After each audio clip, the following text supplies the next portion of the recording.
শাকিব খানকে নিয়ে অপু বিশ্বাস ও শবনম বুবলির টানাপোড়েন থামছেই না। শাকিব যতই বলেন তার জীবনে অপু বুবলি এখন অতীত, কিন্তু দুই নায়িকার সব কার্যক্রমে কোনো না কোনোভাবে চলেই আসে শাকিব প্রসঙ্গ। শুধু শাকিবকে টেনে এনেই ক্ষান্ত হচ্ছেন না তারা, প্রকাশ্যে তাকে নিয়ে পরোক্ষ বাদানুবাদেও জড়াচ্ছেন নিত্যদিন। কোরবানির ঈদে মুক্তি পেয়েছে বুবলি রোশান অভিনীত সিনেমা রিভেঞ্জ। শাকিবের তুফান ঝড়ে রিভেঞ্জ মোটেও পাত্তা পায়নি। তবে ছবিটির পরিচালক মোহাম্মদ ইকবালের দাবি, নায়ক নায়িকার অসহযোগিতার কারণে তার সিনেমা প্রেক্ষাগৃহে শক্ত অবস্থান গড়তে পারেনি। ইকবাল আরও অভিযোগ করেন, স্ত্রী হিসেবে শাকিবের তুফান সিনেমাকে পরোক্ষভাবে সাপোর্ট করতে রিভেঞ্জের প্রচারণায় যাননি বুবলি। পরে বুবলি নিজের পরের ছবি থেকে বাদ দেওয়ার ঘোষণাও দেন ইকবাল।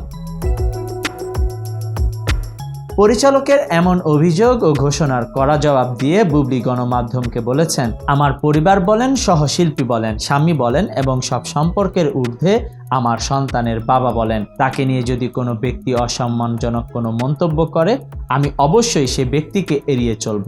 তাই যেদিন থেকে দেখেছি শাকিব খানকে নিয়ে ইকবাল ভাই আপত্তিকর মন্তব্য শুরু করলেন, তখন থেকেই আমি তাকে এড়িয়ে চলি। এদিকে শাকিব খানকে বুবলির স্বামী সম্বোধন করার বিষয়টি গণমাধ্যমে একাধিক প্রতিবেদন প্রকাশিত হয়েছে। তেমনি একটি প্রতিবেদনের কার্ড নিজের ভেরিফাইড ফেসবুক পেজে হাহা রিঅ্যাক্ট দিয়ে পোস্ট করে বুবলিকে কটাক্ষ করেছেন অপু বিশ্বাস। কয়েক মিনিট পরেই অবশ্য সেটি পেজ থেকে রিমুভ করেন। এরপর সেই কার্ডটি আবার নিজের প্রোফাইলে পোস্ট করে অপু লিখেছেন, ভুল করে পেজে শেয়ার হয়েছিল, এটা আমার পেজের জন্য উপযোগী না, পেজ অ্যাক্টিভ ছিল খেয়ালই করতে পারিনি।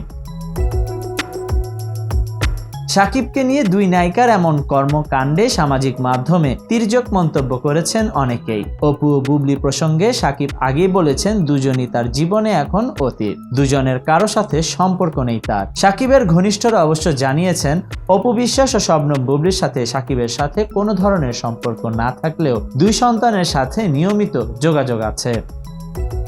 Khandakar Ishtiaq, news now 24।